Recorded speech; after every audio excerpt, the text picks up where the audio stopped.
It drifts into our lives, exposing us to risk.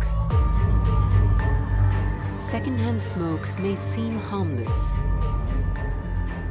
but it's toxic, and no one is safe. It's time to say no to all types of secondhand smoke.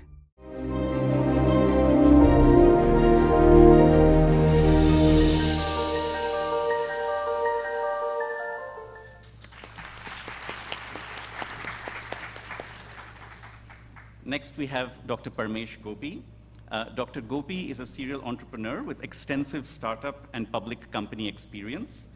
Most recently, he was the CEO of Applied Microcircuits Corporation and was named as one of Bloomberg's top 20 turnaround CEOs.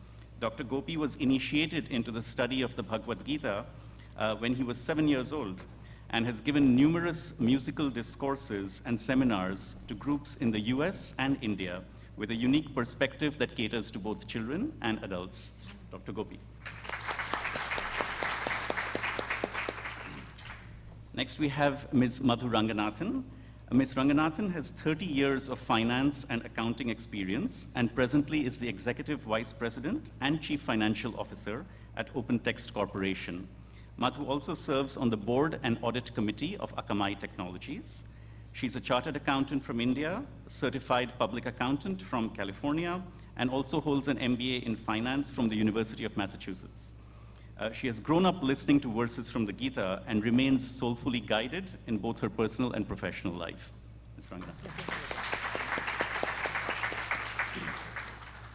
And finally, we have Dr. Ace Simpson. So Dr. Simpson is reader in Human Resources Management and Organizational Behavior at the Brunel Business School, Brunel University, London. He researches positive organizational practices that promote employee well-being, psychological safety, flourishing, and thriving. Ace also enjoys practicing yoga and meditation, exploring philosophy, traveling, supporting the performing arts, and learning from history. Ace is also the author of a book titled Leadership Lessons from the Bhagavad Gita. So you can see why we chose him. Now you can say you actually spoke to the gentleman who actually wrote the book. So welcome, Dr. Simpson.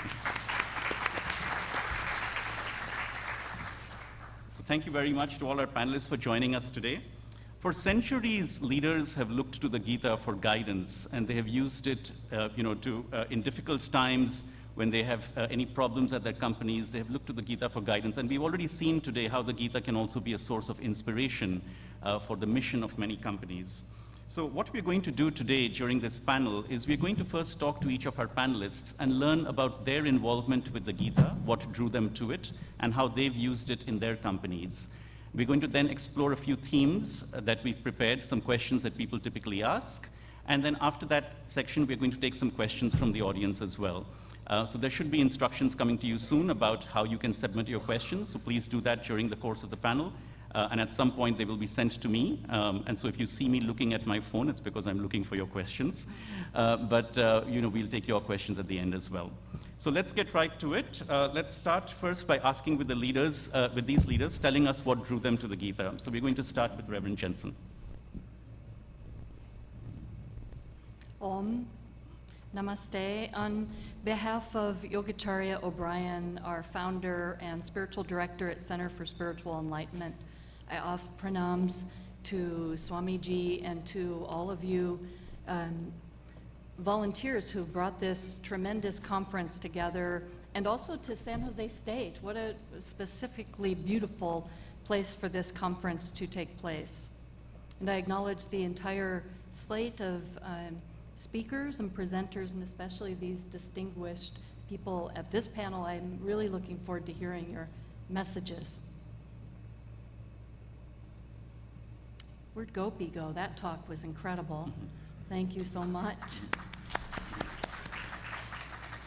And Yogacharya O'Brien, wish she could be here. She's speaking in Southern California.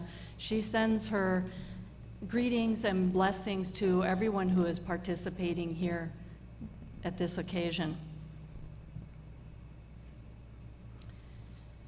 Albert Einstein famously said, The problems that exist in this world today cannot be solved by the same consciousness that created them.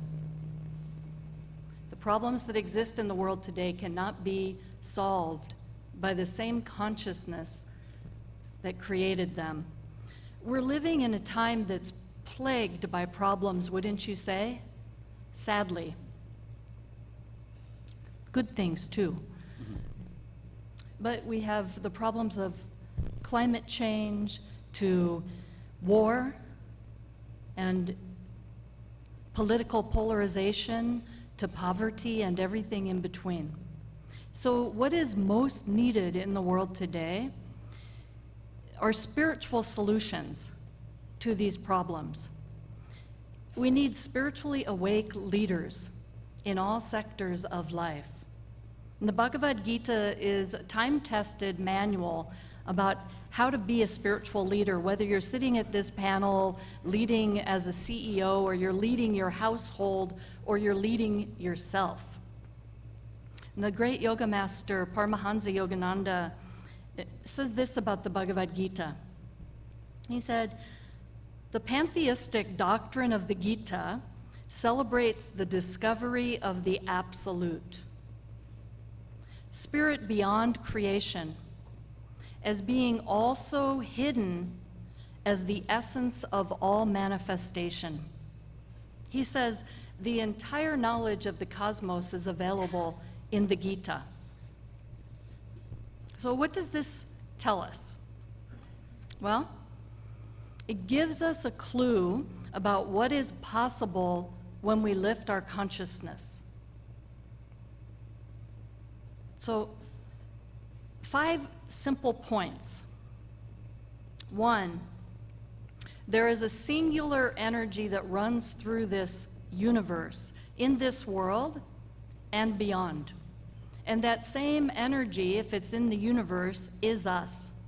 It can't be different. And 2, since we are innately connected in this energy, we experience it directly.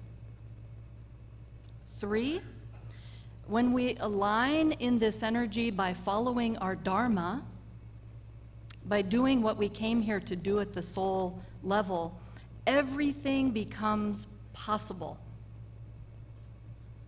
4, when we realize that everything is possible, that nothing is lacking, fear is removed.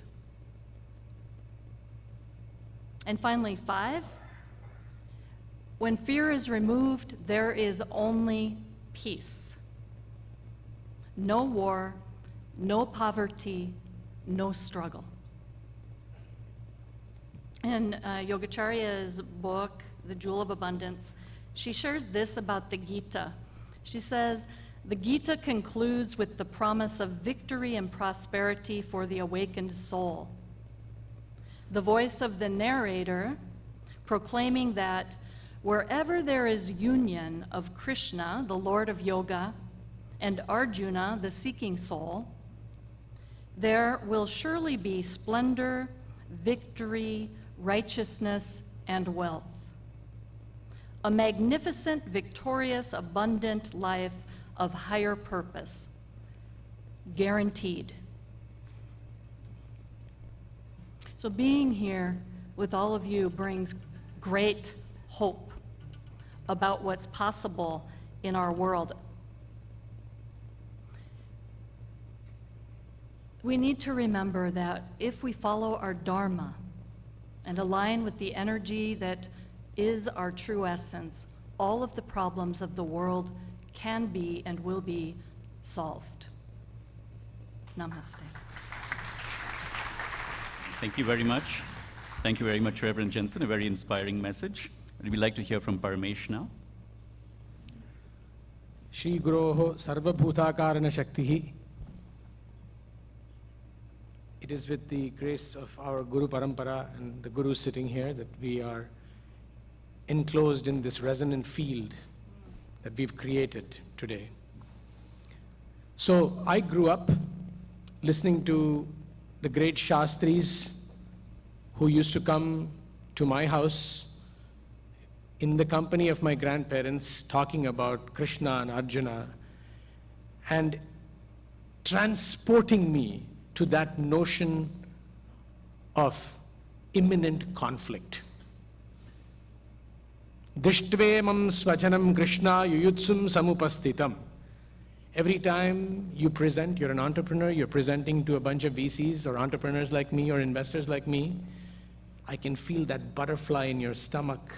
I can feel that Arjuna in you, desperately trying to make your point, desperately trying to make me write you a check. So this is a very real, to Swamiji's point, a very real tantra. I call it a tantra. It is not, it's Sankhya Tantra.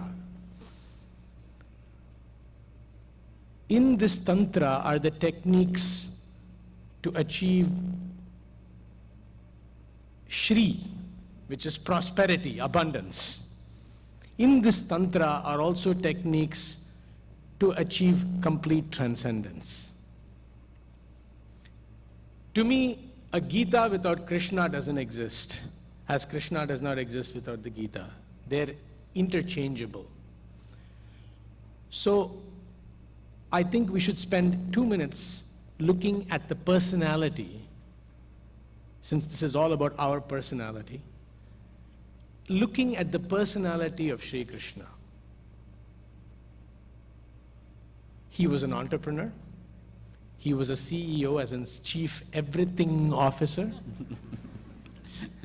When Peter Drucker and Simon Sinek talk about infinite business today, they talk about infinity. They don't talk about quarterly results. Sri Krishna wrote the book on infinite business. So why am I so obsessed with Krishna?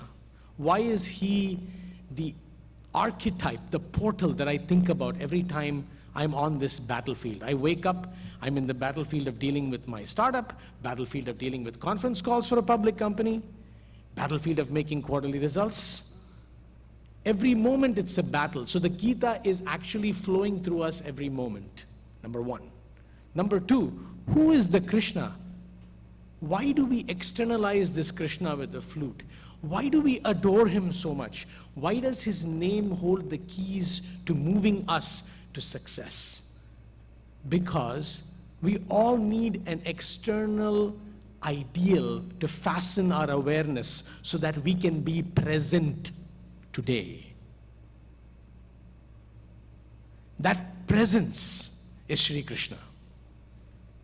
You can call him, you can feel him right before you wake up, when the I am still is not associated with I am Paramesh or I am Jayesh.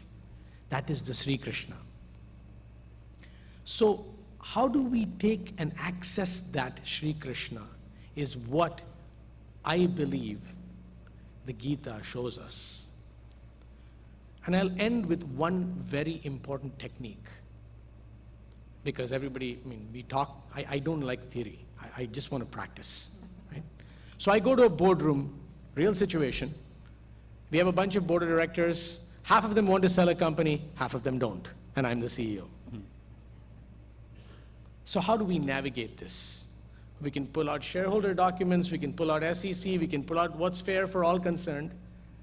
But at the end of the day, I, the CEO, in that particular scenario, have to do what's right by my internal Krishna. Therefore, I have to take all of my preconceived notions of all my board. Some of them fly in for a golf game, some of them fly in for doing 2 more startups, and I have to deconstruct them down to the bone. So I want to finish with what Swamiji said today, Natve vaham jatunasam natvam neme janadipaha. When you deconstruct everybody, they were never here, they were never not here, they will always be here. And if you go beyond looking at them as skeletons, then you dissociate yourself and you're able to get a matrix-like view of the situation.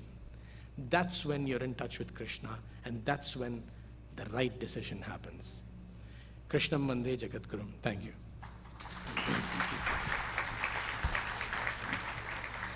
Thanks very much, Parmesh. Madhu? Thank you. And first of all, pranams and namaste to Swamiji. I am here with my mother and my daughter, and we'll talk more. Each time I'm given an opportunity to sit or stand and share my perspectives, I'm always very humbled because I may have a great story to tell, but you all have great stories to tell. So thank you again. And dear friend Vidya Shriram, our sons played tennis together years ago. So for me to come back here and be in front of all of you, I'm truly thankful and truly humbled. If you ask me, like, number one, what I feel most grateful about today, at 55 years of age, I have the mental and physical health to speak in front of you. It's basic. And sometimes we forget the basics. And sometimes we even, take it for granted. Going beyond that, I have a fantastic family. I have a marriage of 33 years. I have 3 beautiful children. And I have pursued a career, like I was introduced for 30 years, CFO, Chief Financial Officer in the world of finance, board and audit committee member of multiple industries. And most importantly, I was able to do that as a woman of color, and to do that, the voice of the Gita that I had heard, and in addition to just the very staunch family support I've received and the community support, it's really kind of got me there. If you're a leader in the corporate world today and you're managing people, you're managing lots of people, and you're managing people across the globe in multiple cultures, the most important thing is not the people, it's me. I have to manage myself. I have to work on myself, and I try to every single day. And the Gita is something that has really, really helped me. We all have one thing that makes a dent in our universe. For our family, for me, it was our daughter. She came to our lives when I was barely 23 years old. She's 31 now. And was just given to us what I call a bucket of problems, a bucket of challenges. She was born with learning disabilities, with medical challenges and physical challenges. And if you ask my husband, if you ask our family, she has been the Gita of our lives. And our journey with her for 31 years has taught us to do a few things: to work without expectations, to work not always looking at the outcomes, to deeply concentrate, and what Krishna tells Arjuna, to be a warrior. She recently moved to a home for disabled, about 3 years ago. And I remember that decision to make as a parent, but the decision to make as a mother for a daughter was too much. I actually had to travel for work, so my husband took care of the mechanics of putting her in the home. And I remember flying, and the only book I had with me was the Bhagavad Gita. And the chapter was Krishna telling, Arjuna, be a warrior. We did it, it was good, but the decision to make, it staunchly kind of stood with us. In the professional world, I'll tell you, always putting in your best efforts, enabling the teams to work with the same philosophy and sentiments like you have. And this is a translation from one of the Gita verses that says, to work without dissipating energies on the anxieties about end result. And this is something as a professional we have to practice every single day. On the personal side, as I shared about our daughter, words cannot express the sheer volume of karma yogis who've come into our lives, to help her.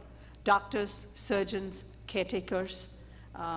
What we have done, we do our best to not look at them with critical eyes, to not look at these karma yogis with complaining minds. And that to us has sort of illustrated that these karma yogis who've come to help her are also practicing the Gita with or without knowing it. So I will say, for me personally, all of this, the valuable learnings from our daughter, really kind of recycled back to 2 things. The way I've led my life, and I hope to continue to do that, and being able to pursue a career, a successful career, for almost 30 years, as I said, in a very balanced way. And once again, thank you to Swamiji, and I wish all of you a wonderful convention. Thank you. Thank you very much. Thanks very much, Madhu, for also sharing your personal stories and talking about how you have succeeded both in the personal and professional domain with the lessons from the Gita. Last, we'd like to hear from Dr. Simpson, who's flown from London yesterday to speak with us and be with us. So thank you very much. Please, Dr. Simpson. Thank you. So I'm grateful for the honor and privilege of being here. I thank Swamiji and all the volunteers and everyone who's been working so hard to make this initiative successful. My own story with the Bhagavad Gita begins, as some others have shared here, and I'm sure is the common experience for many of you, in my childhood. My parents were spiritual yoga practitioners. They had the Bhagavad Gita in our home. At that age, I couldn't read, but this was an illustrated edition, so it had many pictures that I could look upon and try to make sense of and ask adults to explain to me. Later on, I had the privilege of being educated in an ashram school, and so we learned verses from the Bhagavad Gita. Bhagavad Gita has 700 verses and 18 chapters, so we learned to chant some of those, to recite some of those chapters, as Swamiji was doing so beautifully earlier during his speech. And then as a teenager, we start to actually understand what some of those verses mean. We start to gain some insight. And I think that's part of the Vedic educational system. When you're young, you're happy just to learn things and to know them, even if you don't know what they quite mean. But then as you mature and your experience deepens, then you can actually start to see how this applies to life. Now I work as an academic. I'm a management scholar at Brunel University, London, and I really do consider the Bhagavad Gita the most profound text that can be applied to the management leadership context, because it is so coherent and it speaks coherently to so many different aspects of our lived experience, from psychology to sociology to personality profiling, and how these things can apply to organizational culture, strategy. Gopi spoke so nicely about how it applies to innovation as well. And so you get this very magnificent, profound, coherent worldview that fits together and is applicable in so many profound ways. One of the illustrations, to illustrate this, I will speak of one of the illustrations that used to tweak my interest as a child and didn't quite understand until many years later, was of a chariot. So the Gita, in a couple of places, compares the body to a chariot and life as a journey. This particular analogy is from the Katha Upanishad, but it appears in most Gita commentaries. This is a chariot drawn by 5 horses, representing our 5 senses: our ears, our eyes, our nose, our sense of taste and touch. And then those horses are being driven by a driver who holds the reins. The reins are the mind, and that driver is the intelligence. But you and I, we are the passenger. Now, unless we're giving direction, if we have a sense of self, and the Gita very much emphasizes as a primary first message, understand who you are as a spiritual being, eternal, full of bliss, full of knowledge, separate from the body. Unless you have that self-awareness, you cannot make your intelligence strong. And then making the intelligence strong enables the intelligence to hold those reins tight and give direction to those senses so that you can traverse the journey purposefully, meaningfully. Life on purpose is a life of service. It's a life of contribution. And so this is such a practical message. It's not a message of denying life. Bhagavad Gita is not a dialogue of some rishis in a forest somewhere, in some forest or mountainous monastery. It's a conversation of 2 statesmen, a prince and his mentor, teacher, in the midst of the most profound political event of that time. Arjuna's he's in crisis, he's bewildered, they have this dialogue, it's a therapy session. And at the end he becomes decisive. He is going to take action. And so the Bhagavad Gita is life-affirming. Those horses are not, we're not told in the Gita that those horses should be slain. We're told the horses should be given, the senses should be engaged in the world, out with the world, but purposefully. They should be engaged in a purposeful life of loving service. And so, this is a book that continues to inspire, and one that I think if more of us engaged with in the world would be a very different place. It would be a better place. Thank you.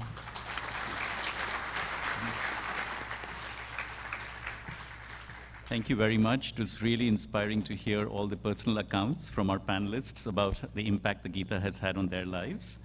For the next section of the panel, what we thought we would do is we would take a couple of themes that we have seen that people usually ask about leadership, and we would present some questions to our panelists. We may not hear from every one of them on each question, but we'd like to get a kind of sampling of their thinking. So the questions we've prepared to explore right now with our panelists, the first question is, leaders are expected to guide people to certain outcomes, and success or failure is often determined by the achievement of those outcomes. In this context, how best should we interpret the Gita's lesson that we should focus on the right actions but not be attached to the results? So that's the question that comes up pretty often about, the right attitude towards results. So that's the question I'm going to pose to our panelists today, and I'm going to start by asking Parmesh to speak on this because it's something, of course, that he's seen multiple times at companies. Focus, focus, focus, focus. The Karmanyeva Adhikaraste phrase has been, talked so much, has been given so much airtime. The one thing that's missed is how do you squeeze presence out of that? You set a goal. I say, I want this goal by this quarter, right? Usually, people who are engaged, whether I'm a CEO or the guys who are working for me, who are engaged, usually are 50% thinking about that goal when they should be looking at 100% thinking about how to get there, because in their mind, the goal becomes a mirage. If I do this, then I'm going to get this comp. This will happen. A, B, C, D will happen. If I don't do this, oh my God, these are the negative consequences. What ends up happening, and it's human, it's all of us do this, I do this, to be able to squeeze your awareness into this moment once that goal has been set, because that goal has been set, the intelligence set that goal. So part of management is how do you focus to make sure that it's not focusing on the goal, but it's focusing on the means to get to the goal. So it's changing the horizon of focus. Thank you very much, Parmesh. Madhu, do you have any thoughts to add on that? Yeah, sure thing. Again, as I said, in the corporate world, as a leader, you're always working with people, right? You're working with people across, above, and below. So I think what Paramesh so nicely outlined, how do you get that in your teams, right? And Gita talks about how a leader is selfless, how a leader is about service. So I think inculcating that in each one of us to drive those sentiments is important. And then there is also something you want to keep away. You want to detox from something, right? It's not always about the means. And I'll just read a line here. It says, if success you seek, then never strive with a mind that's dissipated with anxieties and fears for the fruits. And that's exactly what Paramesh outlined. So as a manager, as a leader, how do you take your people's minds away from the anxieties and the fears and focus on the means? More likely than not, the outcomes will come. I say when the outcomes don't come, what happens, right? I think you develop a great attitude to deal with the results or whatever it is. And then you have tremendous amount of learnings because you spent your energy focusing on the means and you took the anxieties and the fears away. That's what we strive to achieve. Yeah, thank you, Madhu. Reverend Jensen? Okay. Do we have any Warrior fans in here? We better. So, every team has a dharma. And there's an invisible thread of energy that fulfills the dharma. And the coach or the leader's job is to support each player to play their role appropriately to fulfill their specific dharma. When everyone is doing that, there is a tremendous synergy that occurs where the parts of the whole are greater than the individual parts would be on their own. So, holy smoly, Steph Curry knows how to shoot that ball, right? And so does Klay Thompson. If you think back to their breakout year in 2015, I hope you guys know what I'm talking about. You're going to have to Google them. If you don't, Google 2015 Warriors. From the outside, they had mediocre talent at best. But they knew each of them what their role was. And they had a leader who believed in that system of each one playing their role, and a leader who brought in an expert to teach them how to meditate so that they would have the clear mind to fulfill their role. So on those occasions where Steph Curry or Klay Thompson really were horrible, bad, like bad, you know, like 1 for 15 from the three-pointers, bad. And the news people would interview them and they would say, you know, did you ever think about stopping shooting? And they would say, no, I didn't think about stopping shooting because that's my role on this team. And they would say to Draymond Green and to Andre Iguodala, how come you don't shoot more when those two are doing horrible?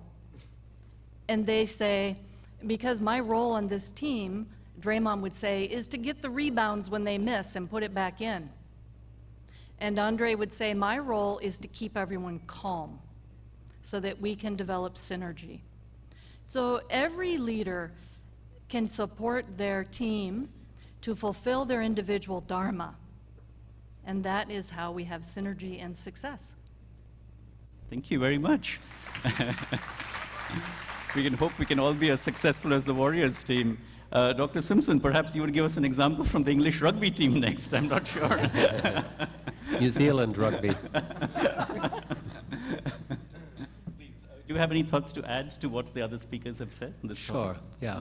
So,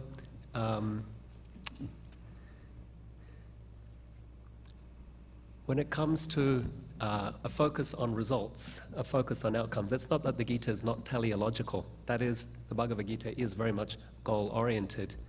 But there is an emphasis on the process. What are you doing to achieve those results? And it takes a long-term view.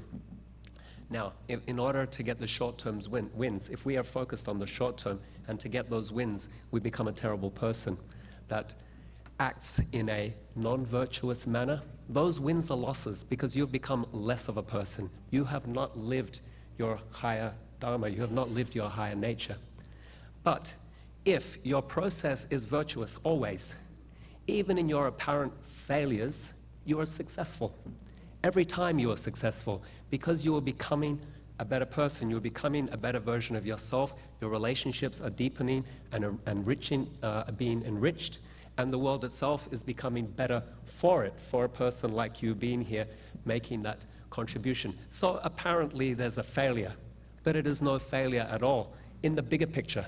And so longer term, in terms of sustainability, when you take that process to your organizational activities, to your team activities, longer term, you'll be victorious in terms of results as well as your process. Whereas if you're just looking at those short-term wins and you're using any means possible in order to achieve those, short-term you might look successful, but long-term you're failing and the world is worse for it. Wonderful, wonderful. Really practical advice that I think many companies who have a very short-term view and are just looking to the next quarter's results, I think this is something we should all learn about, how perhaps to have the longer-term perspective in mind. Thank you. It actually leads us well to the second question that we'd like to explore with our panelists, and that is to do with rising above duality. So the question is that the Gita has many passages about wisdom and happiness coming from transcending duality, whether the duality is joy or sorrow or sukha or dukkha, as the Swamiji explained, success or failure, even heat or cold, and that we need to transcend this duality. What is the main teaching for leaders here? What does it mean really in practical terms to transcend duality? That's the question I'd like to explore. And this time perhaps we could start with you, Reverend Jensen. Okay, I'll be more concise with this one. In my guru, Yogacharya O'Brien, translated chapter 2, verses 46 to 64 to 66 in this way. And Swamiji already said this. One whose mind is disciplined and who moves in the world with the senses under control is free from attachments and aversions, is established in tranquility. For the uncontrolled person, discriminative intelligence, power of concentration, and inner peace are absent. How can there be happiness for such a one? And the great sage Ramakrishna said, the person who has gone beyond likes and dislikes is like an autumn leaf that's floating in the wind, and it floats gently wherever the wind blows it, and then it falls gracefully to the ground. It doesn't argue. The leaf knows its dharma. So when we can go with the flow and we have a sense of equanimity, we're good. Wonderful. That is really a beautiful thought, to be like a leaf and have that same sense of peace and tranquility as you mentioned. Thank you. Parmesh, would you like to add anything to that? How do you do that in the middle of quarterly results? Right? So I think no, but to your point, to me, inside lead is deal. Lead, D-E-A-L. It's like Sanskritam, bija, jiva, it's all there. The matrix is all there, right? So if you're going to deal with something, would you rather deal with it like it's your sacred cow pet project? Which, by the way, as a CEO or an entrepreneur is trying to manifest something. CEO is trying to make sure that the quote-unquote company good is taken care of, and then shareholder good is taken care of. In both ways, this gives you the right perspective distance from the problem, right? So all of duality, I mean, how can you say, Krishna was engaged in every possible facet of duality, yet he was able to stand aside, enjoy and stand aside. So I'll leave you with one really important thing to think about. The secret to all of this lies in Arjuna's flag, where Hanuman exists, right? And I bring him in here because Hanuman is prana. Hanuman is breath. So if you were to look at a room and if you were to go in and just simply get to your breath, then you can get to that state, at least for 10 seconds, so that your decision will come from that state rather than some other state.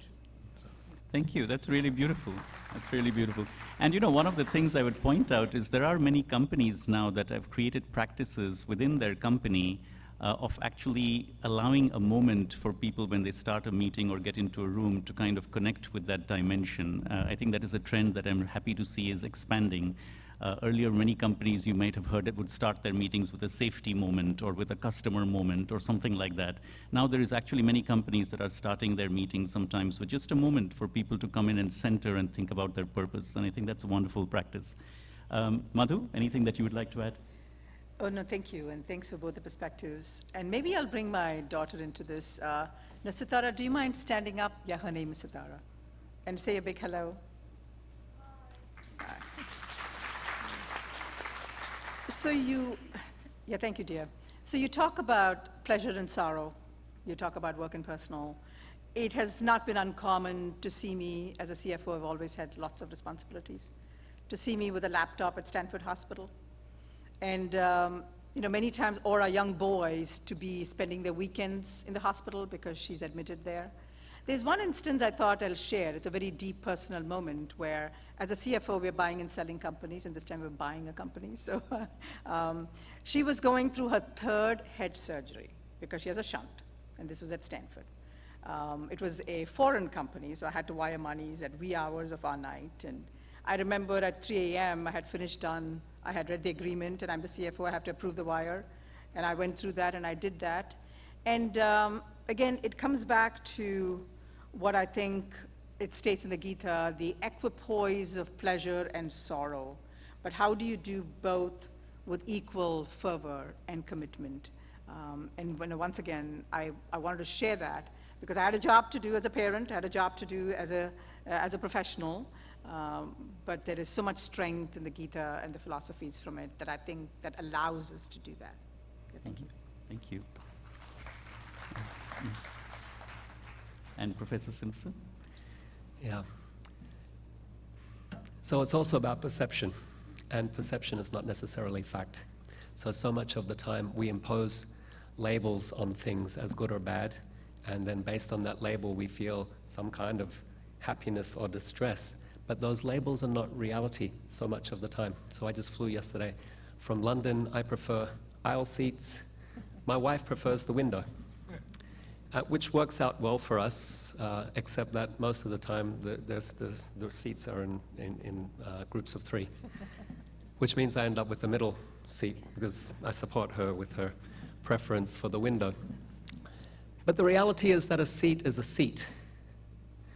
I say the aisle's good and the window or the middle one's bad. My wife says the window's good and the aisle or any other one is bad. But the reality is that they're neither good nor bad. They're seats. Certainly they have pros and cons. There's a reason why I prefer the aisle and why she prefers the window. But it's just a matter, it's not that it's good or bad, it's just a matter of accepting. Those are the realities. And so when we stop applying these labels to things, to experiences, and rather accept them for what they are, it's a seat, and it has pluses and minuses. It's a situation, and it's going to have advantages and disadvantages. But it takes away so much of the emotion, and life has its ups and downs.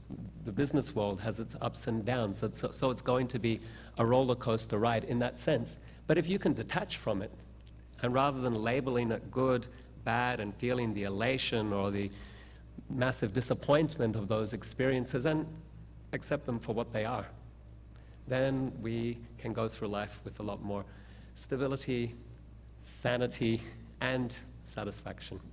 Wow, thank you, thank you.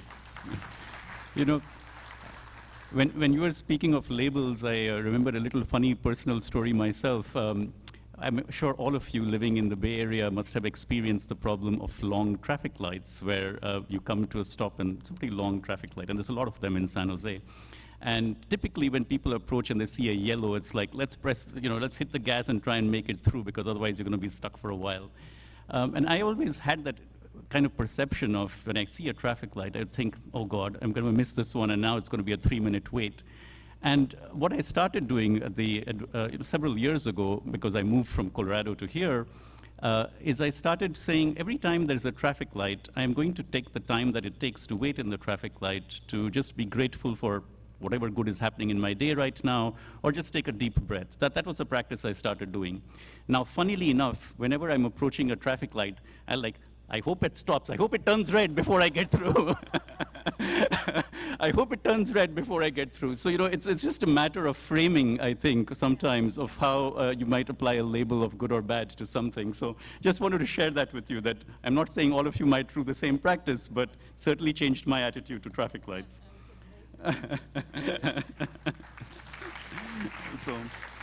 Okay, so let's go on to the last question that we had got in advance for our panelists. So, in the Gita, Krishna asks Arjuna to focus completely on performing his duties as a warrior. He says also that it is better to perform one's own duty, even if it's imperfect, even imperfectly, than to perform somebody else's duty perfectly. Well, but very often as leaders, we might be confused about what is the right thing to do, what is our duty. So what guidance could we take from the Gita around knowing what is the right thing to do and how do we stay true to it? That's the question. And this time, if I could, Professor Simpson, I'd like to start with you. Yeah, thank you.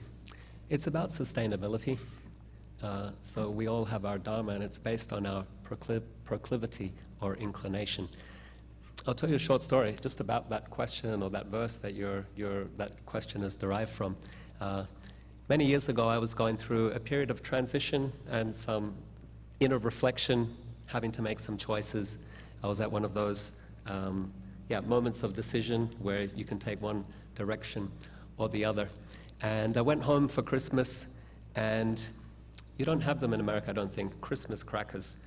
It's something that you have in the UK and the Commonwealth, and it's like a paper wrapped with some kind of gift inside, and it's colorful, and then you take each end with a family member or a friend, and you pull it, and there's a kind of a cracking sound, and one of you will end up with the gift. Okay, and you open it up, and you see what gift you've received. So it's a lot of fun. It's part of the Christmas celebration. So my younger sister and I, we took the Christmas cracker and pulled, and I ended up with the gift. I opened it up, and it was that verse from the Bhagavad Gita, which says, of all things, I felt it was an arrangement of the universe, of the divine, the very message that I needed to hear at that time. And that was, it's better to perform your own duty, even imperfectly, than to perform another's apparently perfectly. And so here's the thing. I might be able to do someone else's duty for a short period of time. And I might be able to, it might appear that I do it even better than the other person, and I might become proud on account of that. But can I sustain it? And that's the very thing Arjuna wants to do. In the beginning of the Bhagavad Gita, he wants to go and join an ashram somewhere. But could he sustain it? No, he's a warrior. And so he might be able to do that apparently perfectly for a short period of time, but it's not sustainable for him. He needs to situate himself, and we all need to situate ourselves in a position where we can sustain and grow and develop.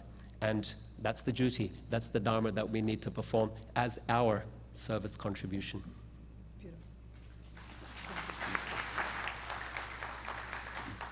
Madhu, do you like to add something to that? That was beautiful, by the way, and thank you. Maybe I'll focus on the focus and concentration part of it, right? There's one verse that I'll do the English piece, which I think plays in very well in our personal and professional lives. It's chapter 2, the 41st verse, says, "Hear, O joy of the Kurus, the Kurunandana, there is but a single pointed determination. Many branched and endless are the thoughts of the irresolute." So when you read that, what really the Gita, I believe, is asking us to do is to have that single pointed determination and focus. And there's another piece which I'll just add here. When you don't have that, what do? It happened to Arjuna, it happens to us all the time. The inner personality is disintegrated apparently with a shattered 1,000-pronged mind. It happens to us all the time. So I would say performing your duty, to me, I put the ability to focus and to concentrate as close as you can get to the way the Gita describes, that allows you to perform the duty. Thank you. Thank you. Parmesh? So I have a very contrarian view to the paradharmo bhayavaha. You may not like it, but I'll say it anyways. I think Ace correctly put it. Context is super important for this verse. I know a lot of people who go and say, I'm going to go tomorrow and I'm going to join Ramakrishna Mission because I want to do paradharmo bhayavaha, right? To me, this goes back, there's two phases to this. One, understand yourself. There are certain fundamental drivers in you. There's an itch. For instance, if you ask me to go and, let's say you want me to go be an English, go do my PhD, I wouldn't do it. Heck, I don't even know how I got to a PhD in electrical engineering. It's because I'm an entrepreneur, startup led to a, PhD led to a startup, et cetera, right? So the fundamental itch inside every one of us, the prakritic itch has to be identified, your inner nature. Only you can figure that out. Nobody else can, right? Once you identify that, then as much as possible, I don't mean itch negatively, that fundamental pulse, what resonates in your deepest subconscious, not conscious, subconscious. If you can figure that out, then align with that. And Arjuna is all about war, right? And that's why he says that. When he says, I'm going to go and it's better for me to go be a sannyasi than to fight this war. He goes, time out, hold on, right? That's where it comes in. So that fundamental impulse that is unique to each one of us to manifest has directivity with this particular verse. Thank you. And Reverend Jensen? Ditto. I'll share a personal story. This is the most meaningful thing I could probably say. So I was a competitive athlete my whole life. Went to college on a basketball scholarship, and then coached college basketball, was very successful, had winning teams, and taught university, and loved it. And then one day, the vital force started going the opposite direction. I no longer had the energy to fulfill it with joy. I could have kept doing it, but I would have had to probably, I don't know, overeat, overdrink, overdo something to cover up the pain of not fulfilling my soul's dharma. And so I couldn't even say God at that time in my life. I didn't know what yoga was, this kind of yoga. But I found my teacher, and the first time I studied Bhagavad Gita with her, when we opened the book, the word Kaivalya jumped at me. It is my license plate now. And so for the past nearly 30 years, that is the sole thing that I have studied and tried to align my energy with. And every time I think of that word or say it, my entire body trembles, like every single cell is filled with prana, vibrating at the highest potential level. And then, of course, I dove deeply into the Gita and other scriptures, not just to understand that word, and my teacher wouldn't tell me what it meant. When I said, "What is this word?" She said, "You figure it out." It's a good teacher, huh? So the Gita has given and continues to give me the practical advice to continue to live into that, and principally meditate so that my mind is clear enough to discern my next right step. Simple. Thank you. I think this message has come across very clearly, that everybody sometimes feels compelled to do something that is really them, meaning it is something that they have passion for. And if we can combine that which we have passion for with that which has value for the world, I think that's the ideal place to be. And I've seen some of the questions coming in actually from the audience, so the reason I've been looking at my phone is all the questions are being sent by text to me. We have time for a few questions, but thank you very much for all the really enlightening views and the different perspectives, I think, that we've heard from our panelists on these three important questions. So thank you. So I'm just going to select a couple of questions. We don't have time for all of them. I'm literally getting dozens of them here, and thank you for all the questions that have come in. Here's one, and it's a question for Madhu, actually. Shruti asks, how do you balance home and work, and how do you make the decisions when both your kids and work need you there at the same time? So what kind of guidance do you take, and how do you make the decision on a day-to-day basis? Well, Shruti, thank you for the question. It's a very important question. As I said, if I've been able to pursue for 30 years, family, work, how do you do it, right? I would say it comes with your own inner strength. I think Paramesh said it well. At the end of the day, there's an ecosystem environment of family support. You could have childcare, you could have any kind of care you want, but it's that inner strength. It's that inner strength where can you leave your child having fever with your childcare provider or your husband or your spouse and then get to work. And one of the techniques that I've tried to but improve over the years is when you're at home, you're at home, mentally. When you're at work, you're at work. At home, you could be doing your laptop, it's okay, right? But I would urge us to come back maybe on two things and really work hard at it, which is the focus, the irresolute that Gita talks about, and also in addition to that, having that inner strength. At the end of the day, it was about getting that inner strength out of Arjuna. And we need to get that inner strength out of us, which allows us to deal practically with the day-to-day matters. And I hope that helps. Thank you. Thank you. We have another question from Nitin, and Parmesh, I'd like you to take a crack at this one.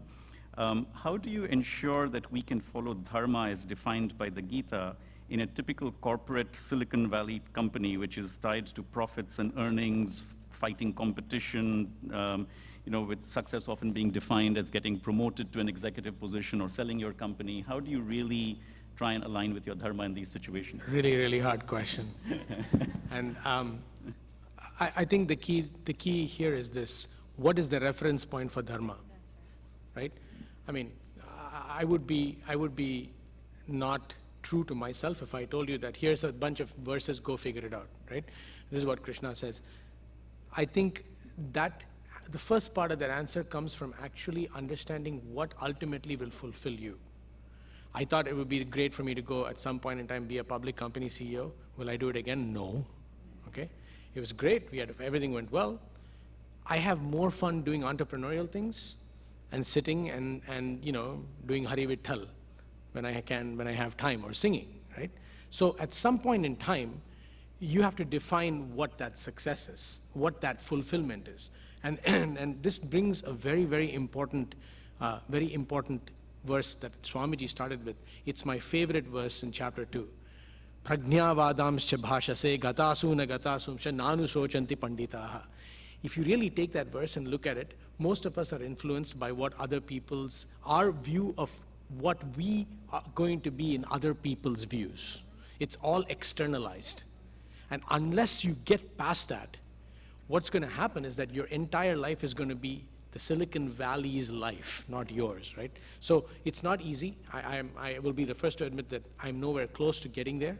But once the awareness comes in that the actual grade or the quarterly, your promotion is a function of somebody else's decision, then you have to revert back to, okay, how does that feel to me? And two things will happen. You'll say, you know what, this doesn't work, I need to move out of Silicon Valley, possible, or you'll say, I want to be an entrepreneur. So. Thank you, Parmesh. A lot of questions actually have come in around the definition of success and what success might mean, how would people define success. And I think we've heard today, actually, both in the morning talks and during this panel, that if you listen to Swamiji's talk in particular about success in life and understanding your true identity, and therefore then everything else becoming effortless, that could be one way to define success. You could talk about success in the context of what is important to you in the way you contribute to society. That's what we heard from Gopi about, how Google views success and having an impact on people's lives and so on, with the mission that they have to organize the world's information. So I think it means different things to different people. I'm not sure there can be one definition, but I think certainly the lessons we've learned today give us a perspective for how we can, in our lives, bring about the conditions for the success that we are seeking. I'm afraid we don't have time for more questions from the audience, but in wrapping up, I'd like to just kind of summarize some of the key messages that we heard from our panelists. I think one is the Gita definitely gives us direction on how to live in this world. It's a very practical book, talks about the importance of behaving not necessarily as sages in an ashram, but really as spiritual leaders in society, engaged in society. It has practical lessons for that. So we shouldn't be running away from the world, but we should be engaging with it with a higher consciousness and make all of our acts of loving service. I think that's something that Dr. Simpson has also talked about. And really that, the leaders that we are trying to become, they need to be spiritually awake leaders who can guide the way in all sectors of life. Also, I think that the Gita itself, really, it's like a leadership manual. It's a foundational leadership manual that can provide the tools for private victory that then lead to public victory. So these are some of the lessons that we've picked up today from our panelists. I'd like to end by thanking them all for sharing their time and their insights with us. It's really been my privilege to share the stage with them. And once again, thank you very much for being here. Thank you. Thank you, Josh.